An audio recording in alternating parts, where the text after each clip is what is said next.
भविष्यवाणी ग्रंथों, आधुनिक वैज्ञानिक रिपोर्टों और 2026 से 2032 तक के बदलते संकेतों को देखकर कई विद्वान मानते हैं कि 2029 एक निर्णायक वर्ष हो सकता है। 2026 में शुरू हुआ असामान्य मौसम चक्र 2027 में और खतरनाक हो गया। 2028 में समुद्र का अचानक उठता स्तर और कई जगहों पर भूकंपों की श्रृंखला ने दुनिया को चौंका दिया और कहा जा रहा है कि 2029 इस चक्र का सबसे महत्वपूर्ण मोड़ होगा। प्राचीन भविष्यवक्ता लिखते हैं कि जब तीन चीजें एक साथ हों, तेज तापमान वृद्धि, प्रकृति का असंतुलन और समाज में अधर्म का चरम, तब समझ लेना कि धरती एक बड़े रूपांतरण की तैयारी कर रही है। 2029 में सूर्य के असामान्य विस्फोट, पृथ्वी के चुंबकीय क्षेत्र में बदलाव और लगातार बढ़ते भूकंपों को कई लोग इसी परिवर्तन संकेत से जोड़ रहे हैं। 2029 से 2032 की अवधि को वैदिक भविष्यवाणियों में धर्म अधर्म संतुलन काल कहा गया है।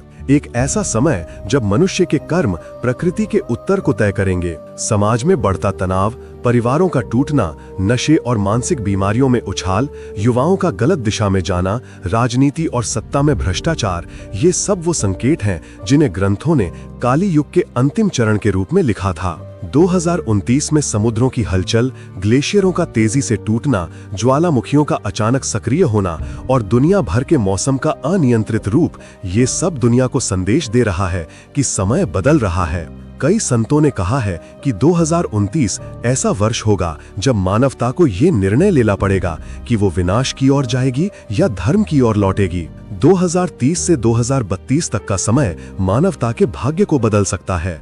या तो एक नए युग की शुरुआत होगी या एक बड़ी चेतावनी दुनिया को हिला देगी। लेकिन हर भविष्यवाणी का अंत एक ही बात पर आता है, संकट कितना भी बड़ा हो, बचाता वही है जिस पर तुम भरोसा करते हो।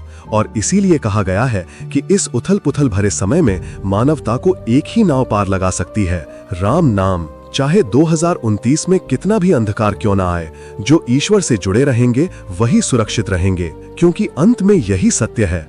अब मनुष्य को केवल राम नाम का ही सहारा है और वही आपको इस बदलते युग से तार सकता है।